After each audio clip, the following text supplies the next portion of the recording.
क्या अगले 72 घंटों में अमेरिका ईरान पर कोई बड़ा हमला करने वाला है?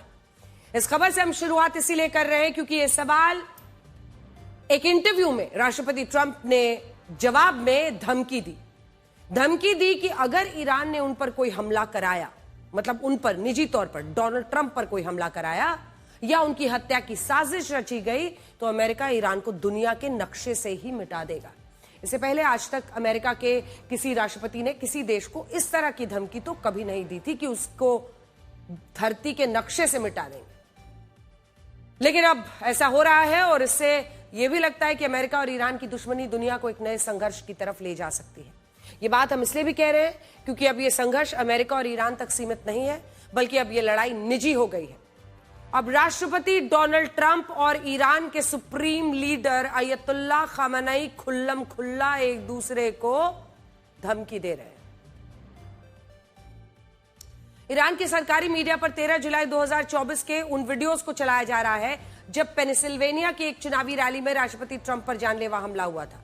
सरकारी चैनल पर यह बार बार चलाया जा रहा है और इस हमले में एक गोली, अगर आपको याद हो, डोनाल्ड ट्रंप के कान को छूते हुए निकल गई थी।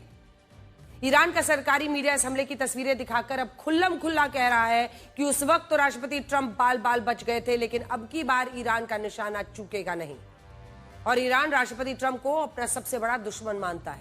इन्हीं धमकियों के बाद राष्ट्रपति ट्रंप ने ईरान को दुनिया के नक्शे से मिटाने की धमकी दे डाली। उन्होंने शब्दशः कहा है कि ईरान को ऐसा नहीं करना चाहिए, लेकिन अगर वो फिर भी उन्हें नुकसान पहुंचाने की कोशिश करता है तो अमेरिका पूरे ईरान को तबाह कर देगा और ईरान की ऐसी हालत होगी कि वो दुनिया के नक्शे से ही मिट जाएगा।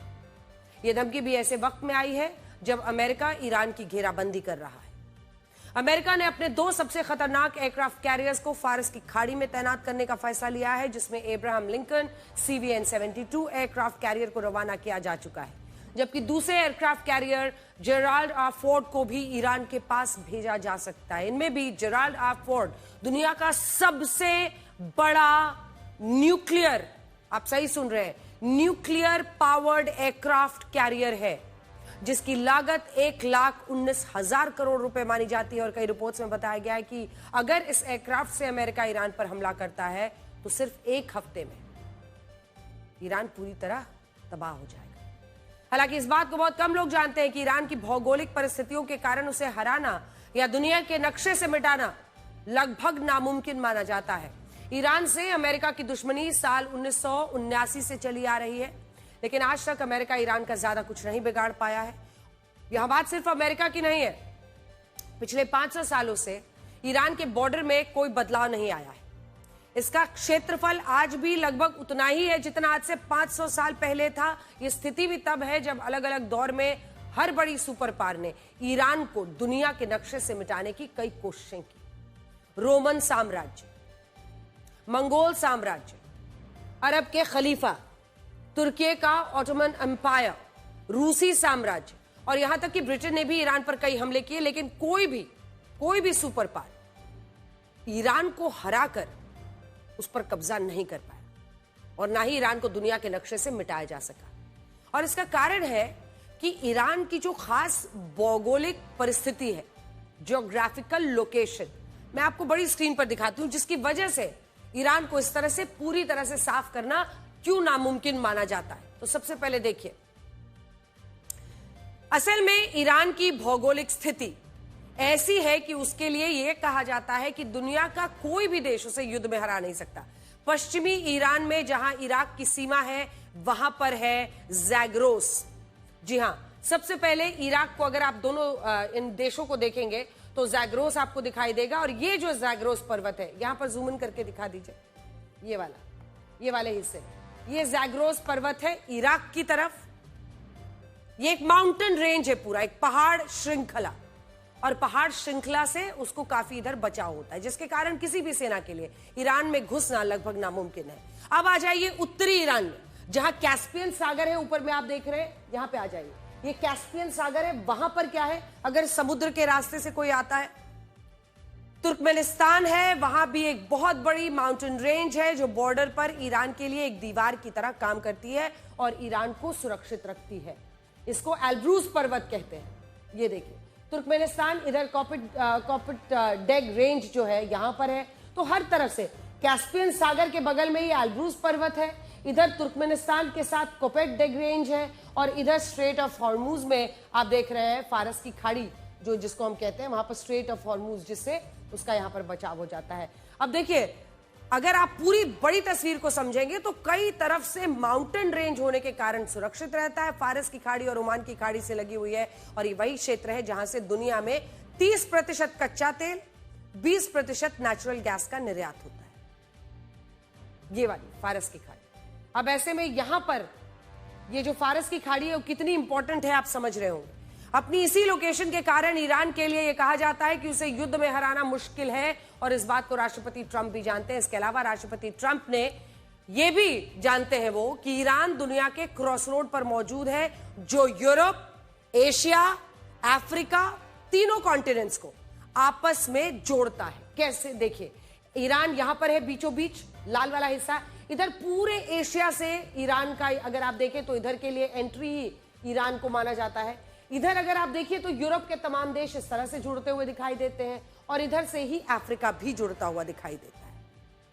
ईरान को दुनिया के नक्शे से मिटाना नामुमकिन माना जाता है। अगर बीच में ये गायब हो जाए या फिर इस पर किसी और का कब्जा हो जाए तो पूरी जो परिस्थितियां हैं वो बदलेंगी। हकीकत तो यह है कि राष्ट्रपति ट्रंप ऐसे बयान देकर ईरान पर अपना दबाव बना रहे हैं, और अमेरिका की ईरान से ये लड़ाई आज की नहीं है।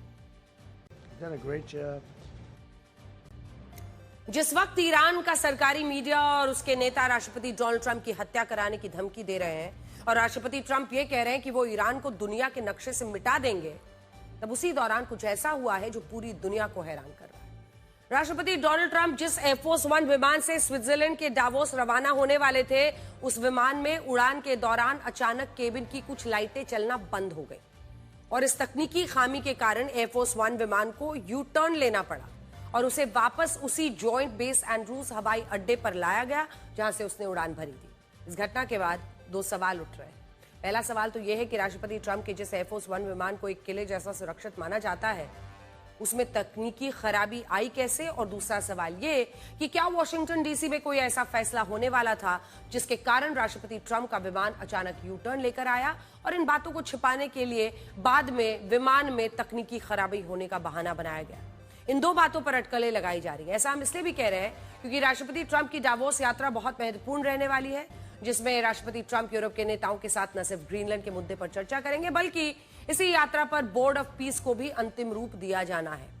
राष्ट्रपति ट्रंप के एयरफोर्स 1 विमान को फ्लाइंग व्हाइट हाउस भी कहा जाता है, जिसे एक ऐसे किले की तरह डिजाइन किया गया है जिसे भेदना नामुमकिन है। उसकी ऊंचाई एक 6 मंजिला इमारत जितनी है, और इसकी लंबाई एक फुटबॉल मैदान के बराबर। इसके अलावा इस विमान के अंदर 4000 वर्ग फुट की जगह है, जिसमें राष्ट्रपति ट्रंप के लिए खास कमरा है, मीटिंग करने के लिए कॉन्फ्रेंस रूम है, और एक ऑफिस भी मौजूद है। इसके अलावा इस विमान पर एक ऐसी खास कोटिंग की गई है जिससे परमाणु हमले का भी इस पर असर नहीं होता, और यह भी कहा जाता है कि आपात स्थिति में यह विमान हवा में उड़ने वाले एक बंकर की तरह काम करता है। और साल 2001 में जब 9/11 का आतंकी हमला हुआ था, तब इस विमान को तत्कालीन राष्ट्रपति के कमांड सेंटर की तरह इस्तेमाल किया गया था, और इसीलिए आज जब इसमें अचानक से खराबी आई तो लोग काफी हैरान रह गए। सोशल मीडिया पर चर्चा शुरू हो गई कि क्या इस विमान में आई मामूली खराबी का दावा गलत भी हो सकता है। यहां एक और महत्वपूर्ण बात यह है कि राष्ट्रपति ट्रंप जिस दूसरे एयरफोर्स 1 विमान से डावोस के लिए रवाना हुए, उस विमान के रूट को इंटरनेट पर 1,12,000 लोगों ने सर्च किया, और ये इस साल की पहली ऐसी फ्लाइट बन गई है जिसे फ्लाइट रेडार पर सबसे ज्यादा सर्च किया गया, यानी ढूंढा गया है। आपको ये बताते हैं कि क्या अमेरिका और यूरोप के बीच छिड़ी जुबानी जंग अब विश्व युद्ध में भी बदल सकती है। अब से कुछ देर पहले राष्ट्रपति ट्रंप ने स्विट्जरलैंड के डावोस में वर्ल्ड इकोनॉमिक फोरम को संबोधित किया, जिसमें उन्होंने कई बड़ी बातें कही। सबसे पहले उन्होंने ये कहा कि बतौर राष्ट्रपति उनका पहला साल शानदार रहा, अमेरिका के लोग उनके काम से खुश हैं, जबकि कल ही हमने आपको दिखाया था कि उनकी जो अप्रूवल रेटिंग्स है वो बहुत तेजी से गिरी हैं। दूसरा, उन्होंने कहा कि ग्रीनलैंड की सुरक्षा अमेरिका के अलावा कोई और देश कर ही नहीं सकता, और अमेरिका ग्रीनलैंड पर कब्जे के लिए ताकत का इस्तेमाल नहीं करेगा। तीसरी बात, उन्होंने ये कही कि डेनमार्क ग्रीनलैंड पर अमेरिका के कब्जे का विरोध करके एहसान फरामोशी दिखा रहा है और वो ये भूल गया कि दूसरे विश्व युद्ध में अमेरिका ने ही उसकी संप्रभुता की रक्षा की थी। चौथा, उन्होंने ये कहा कि ग्रीनलैंड एक बर्फ का टुकड़ा है जिसे यूरोप अमेरिका को देने के लिए तैयार नहीं है और राष्ट्रपति ट्रंप ये भी कहते हैं कि अमेरिका यूरोप के इस व्यवहार को भूलेगा नहीं, यूरोप गलत दिशा में जा रहा है। इसके बाद वो सोमालिया जैसे देशों को समुद्री डाकू बताते हैं। कनाडा जैसे देशों की भी आलोचना की। उन्होंने कहा कि कनाडा जैसे देश अमेरिका की वजह से चल रहे हैं और इसी भाषण में राष्ट्रपति ट्रंप ये भी कहते हैं कि उन्हें नेटो पर भरोसा नहीं है। राष्ट्रपति ट्रंप को इस सम्मेलन में भाषण देने के लिए 45 मिनट मिले थे, लेकिन यहां भी उन्होंने मनमानी की। 45 मिनट की जगह 72 मिनट का भाषण दिया। कुछ उनके जो ज्ञान वाले आज बातें थी वहां पर, थोड़ा सुनिए आप भी। After giving NATO and European nations trillions and trillions of dollars in defense, they buy our weapons. We make the greatest weapons in the world, but now we're going to make them faster, much faster. You saw that. I put a cap on the salaries. Then I put no buybacks, no stock buybacks, no various other things that they were doing. The United States was then compelled. We did it. We felt an obligation to do it, to send our own forces to hold the Greenland territory. And hold it we did, at great cost and expense. They didn't have a chance of getting on it, and they tried. Denmark knows that. We literally set up bases on Greenland for Denmark. We fought for Denmark. We weren't fighting for anyone else. We were fighting to save it. अब तक तो राष्ट्रपति Trump को अगर आप देखिए, Greenland के मुद्दे पर यूरोप के नेताओं का अपमान कर रहे थे, लेकिन अब यूरोप के नेताओं ने भी राष्ट्रपति ट्रंप को निशाना बनाना शुरू कर दिया है और इनमें भी सबसे पहला, सबसे बड़ा हमला फ्रांस के राष्ट्रपति इमैनुअल मैक्रोन की तरफ से हुआ। राष्ट्रपति मैक्रोन ने भी डावोस में वर्ल्ड इकोनॉमिक फोरम को संबोधित करते हुए ये कहा कि यूरोप ना तो गुंडागर्दी के आगे झुकेगा, ना ही किसी के डराने से, धमकाने से चुप होगा। और उन्होंने ये भी कहा कि फ्रांस और यूरोप ताकतवर देश की धौंस को चुपचाप स्वीकार नहीं करेंगे। ये बिल्कुल दादागिरी है, नहीं चलेगी। सुनिए। We do believe that we need more growth, we need more stability in this world, but we do prefer respect to bullies, we do prefer science to plotism, and we do prefer rule of law to brutality. You're welcome in Europe, and you are more than welcome to France. अलग ही style में Emmanuel Macron दिख रहे थे, पूरा aviators लगाकर। और राष्ट्रपति Macron का ये भाषण तब आया जब एक दिन पहले राष्ट्रपति ट्रंप ने उनके एक प्राइवेट मैसेज को सार्वजनिक कर दिया था और ग्रीनलैंड के मुद्दे पर डेनमार्क का समर्थन करने के लिए फ्रेंच वाइन्स, शैंपेन्स पर 200%, 200% टैरिफ लगाने की खुली धमकी दी थी। राष्ट्रपति मैक्रोन के इस भाषण के बाद बहुत सारे लोग ये भी पूछ रहे हैं कि उन्होंने अपने भाषण के दौरान ब्लू सनग्लासेस क्यों पहने थे। तो इसका कारण यह है कि हाल ही में राष्ट्रपति मैक्रोन की एक आंख में ब्लड वेसल्स फट गई थी और इस मेडिकल कंडीशन को सब कंजंक्टिवाइटल हैमरेज कहा जाता है। चोट हो, खांसी, छींक, बहुत ज्यादा हाई ब्लड प्रेशर हो या ब्लड थिनर की दवाई अगर कोई लेता हो तो उसके कारण हो सकती है। और इसी वजह से राष्ट्रपति मैक्रोन ने ब्लू सनग्लासेस लगाकर वर्ल्ड इकोनॉमिक फोरम को संबोधित किया। राष्ट्रपति ट्रंप को भी यह साफ संदेश दे दिया कि वो उनकी धमकियों से यूरोप अब डरने वाला नहीं। बड़ी खबर, जो कि अच्छी खबर है हमारे लिए, अगले हफ्ते 27 जनवरी को भारत और यूरोपियन यूनियन के 27 देशों के बीच फ्री ट्रेड अग्रीमेंट की अंतिम घोषणा हो सकती है और यूरोपियन यूनियन के अध्यक्ष उर्सुला वॉन डर लेयन ने यह कहा है कि ये मदर ऑफ ऑल डील्स होगी। सुनिए। Right after Davos, the next weekend, I will travel to India. There's still work to do, but we are on the cusp of a historic trade agreement. Indeed, some call it the mother of all deals. One that would create a market of 2 billion people, accounting for almost a quarter of global GDP.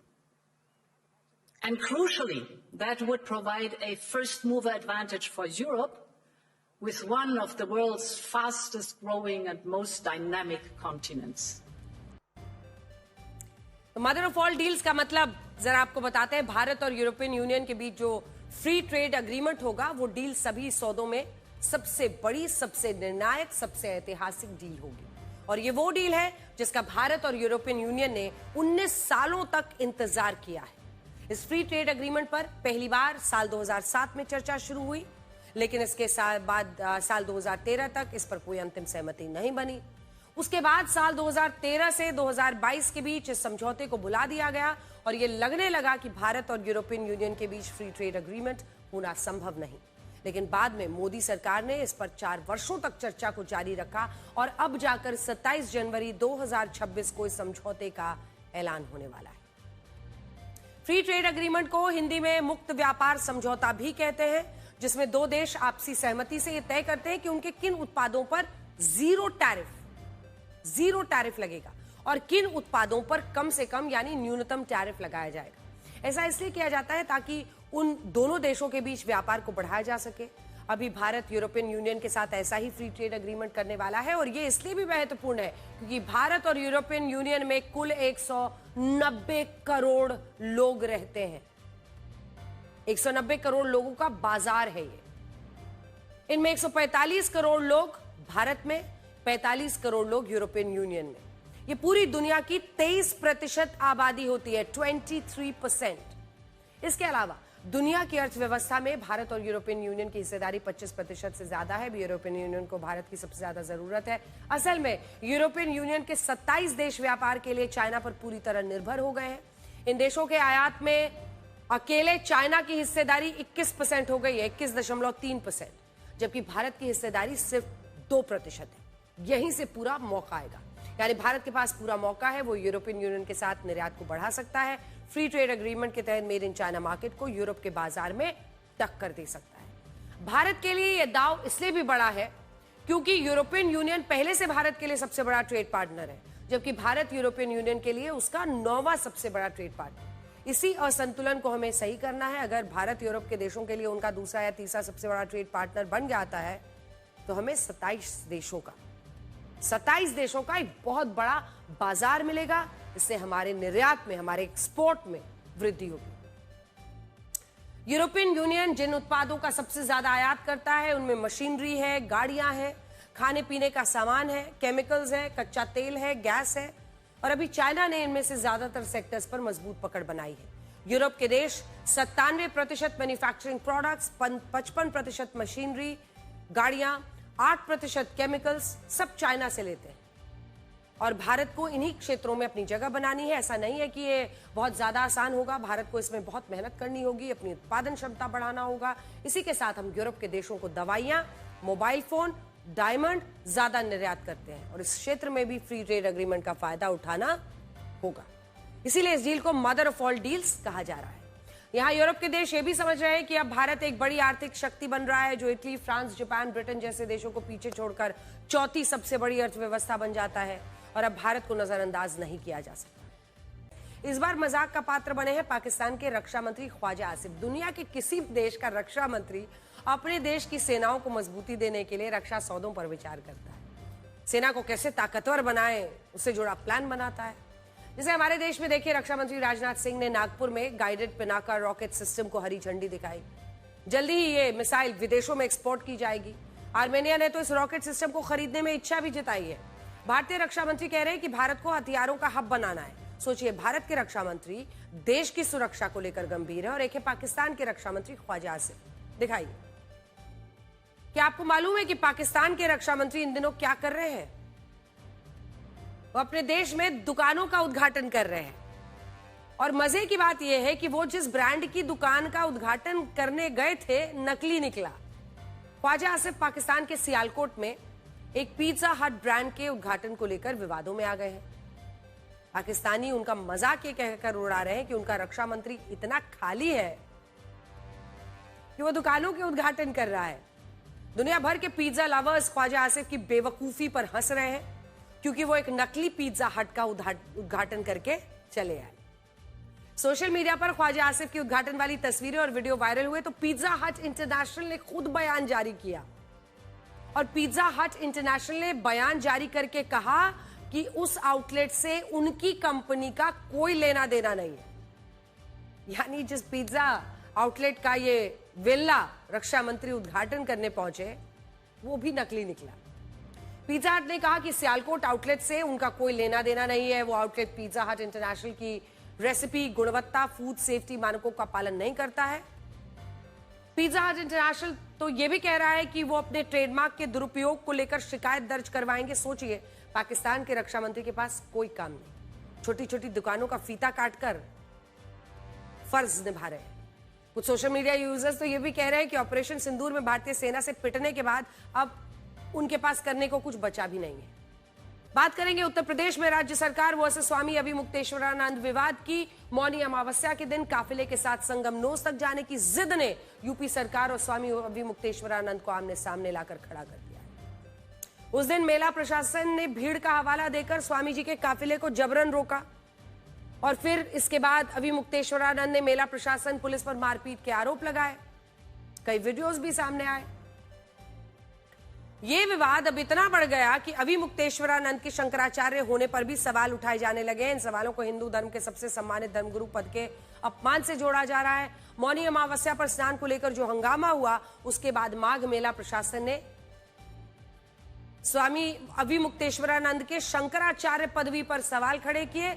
Prayagraj मेला प्राधिकरण ने उनके शिविर पर एक notice चिपका दिया था, जिसका मजमून यह था कि वो खुद को शंकराचार्य नहीं कह सकते।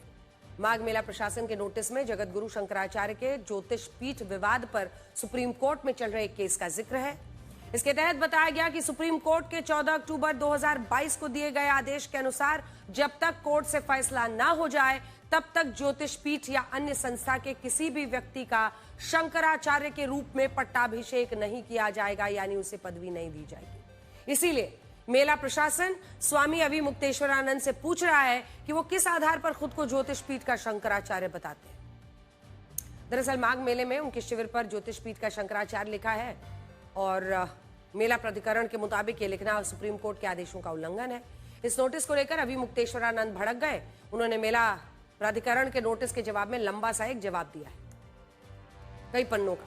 उनकी तरफ से मेला प्राधिकरण को ईमेल आईडी से लेकर उसके दफ्तर तक 8 पन्नों का नोटिस भेजा गया। उन्होंने अनुयायियों ने तो प्राधिकरण के दफ्तर पर यह नोटिस चिपका दिया है। इस नोटिस में अभिमुक्तेश्वरानंद की शंकराचार्य पदवी पर किए गए संदेह को हिंदुओं की आस्था से खिलवाड़ बताया गया। इसमें लिखा गया कि स्वामी अभिमुक्तेश्वरानंद का पट्टाभिषेक 12 सितंबर को ही हो चुका था 2022 में।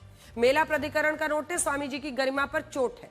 नोटिस में मेला प्राधिकरण को चेतावनी दी गई 24 घंटे के अंदर अपना नोटिस वापस ले, क्योंकि अभिमुक्तेश्वरानंद के खिलाफ दायर केस में जाली दस्तावेज इस्तेमाल हुआ था और कोर्ट द्वारा दिए गए अंतरिम आदेश में पहले ही उनका पट्टाभिषेक किया जा चुका था, यानी उन्हें शंकराचार्य माना जा चुका है। ये प्रशासन का आर्बिट्रेरी, मैलाफाइडी, बायस्ड एक्शन है, यही मैं कहूँगा, और इससे उन्हें विरत होना चाहिए, अन्यथा उन्हें भी कानूनी प्रक्रिया झेलनी पड़ेगी। अरे पट्टाभिषेक नहीं होगा तो जिसका हो गया है, अगर कोई कहे कि जो है वो जैसे ये होता है कि 3 से ज़्यादा जिसके पुत्र हो जाए वो चुनाव नहीं लड़ सकता, तो 3 पुत्र से अधिक पैदा करने पर रोक लगा दी जाए, तो जिसके 4 लेकिन जिसके 4 पहले ही हो चुके हैं तो कैसे रोक लगा दोगे कि 3 ही रहें? तो जिसका पट्टाभिषेक हो चुका है उसको 17 अक्टूबर लगाओ चाहे 50 अक्टूबर लगाओ, पट्टाभिषेक तो 12 सितंबर को ही हो गया है। ये सारा विवाद ज्योतिर्मठ की शंकराचार्य पदवी को लेकर है। इस विवाद को समझने के लिए आपको ये जानना जरूरी है शंकराचार्य की पदवी क्या है, हिंदू धर्म में इसका क्या महत्व है। 8वीं शताब्दी में जब हिंदू धर्म को बौद्ध और जैन धर्म की मान्यताओं से चुनौतियां मिलने लगी, तब जगत गुरु आदि शंकराचार्य ने हिंदू धर्म के मानने वालों को एक सूत्र में पिरोने के लिए भारत के 4 कोनों में, अलग अलग हिस्सों में 4 प्रमुख मठ स्थापित किए। ये मठ हिंदू धर्म के दर्शन और वेदों के ज्ञान से जुड़े हुए हैं। इसमें पहला है ज्योतिर्मठ, जो उत्तराखंड के चमोली में स्थापित किया गया। दूसरा है शारदा मठ, जो गुजरात के द्वारका में है। तीसरा है गोवर्धन मठ, जो ओडिशा के पुरी में है। और चौथा है श्रृंगेरी मठ, जो कर्नाटक के चिकमंगलुरु में है। ये चारों मठ वेदों से जुड़े हैं। जैसे ज्योतिर्मठ अर्थवेद से जुड़ा है, इसी तरह गोवर्धन मठ ऋग्वेद से, शारदा मठ सामवेद से, श्रृंगेरी मठ यजुर्वेद के ज्ञान और दर्शन से जुड़ा हुआ है। ये चारों मठ संत परंपरा और हिंदू धर्म से जुड़े ज्ञान के केंद्र माने जाते हैं। इन मठों को संचालित करने वाले सर्वोच्च धर्मगुरु को शंकराचार्य कहा जाता है और एक तरह से मठ का सर्वोच्च पद है। फिलहाल ज्योतिर्मठ के शंकराचार्य स्वामी अभिमुक्तेश्वरानंद सरस्वती हैं, शारदा मठ के शंकराचार्य स्वामी सदानंद सरस्वती हैं, गोवर्धन मठ के शंकराचार्य स्वामी निश्चलानंद सरस्वती हैं, श्रृंगेरी मठ के शंकराचार्य स्वामी भारती तीर्थ हैं। चारों मठों में से सबसे ज्यादा विवाद ज्योतिर्मठ के इन्हीं स्वामी अभिमुक्तेश्वरानंद पर चलता रहता है और यह विवाद करीब 73 साल पुराना है, 73 इयर्स। ज्योतिर्मठ के शंकराचार्य पद के विवाद की शुरुआत 18 दिसंबर 1952 से मानी जाती है, जब उस वक्त के शंकराचार्य स्वामी ब्रह्मानंद सरस्वती ने वसीयत बनाकर अपने उत्तराधिकारी के तौर पर 4 नामों का सुझाव दे दिया था। वसीयत के आधार पर स्वामी शांतानंद सरस्वती को ज्योतिर्मठ का शंकराचार्य बना दिया गया। शंकराचार्य चुनने के पुरातन प्रक्रिया में कहीं भी उत्तराधिकारी चुनने की परंपरा नहीं रही है। इसीलिए जब पहली बार ब्रह्मानंद सरस्वती ने अपनी वसीयत में उत्तराधिकारी को शंकराचार्य बनाने की बात कही तो इस पर विवाद शुरू हुआ। साल 1953 में स्वामी शांतानंद सरस्वती को शंकराचार्य घोषित किया गया था।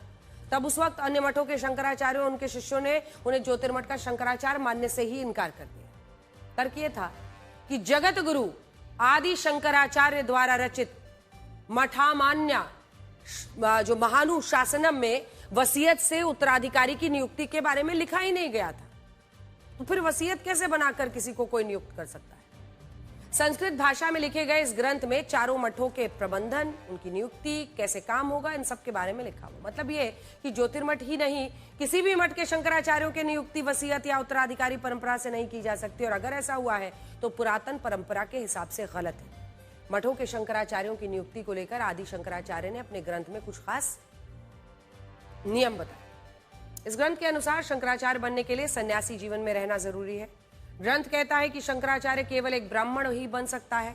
कि वही व्यक्ति होगा जो तन मन से पवित्र होगा, इंद्रियों को वश में रखने वाला होगा, शास्त्रार्थ में निपुण होगा, चारों वेद का ज्ञानी होगा। सिर्फ यही नहीं, शंकराचार्य पदवी तभी मिलेगी जब हिंदू धर्म से जुड़े अखाड़ों के प्रमुख, आचार्य महामंडलेश्वर, प्रतिष्ठित संतों की सभा, काशी विद्युत परिषद की मान्यता मिलेगी। काफी समय तक चारों मठों के शंकराचार्यों की नियुक्ति इसी तरह से होती रही। अखाड़े महामंडलेश्वर करते रहे, लेकिन कुछ समय बाद शंकराचार्यों ने वसीयत से उत्तराधिकारी घोषित करने की परंपरा शुरू कर दी। इसी वजह से विवाद हुआ।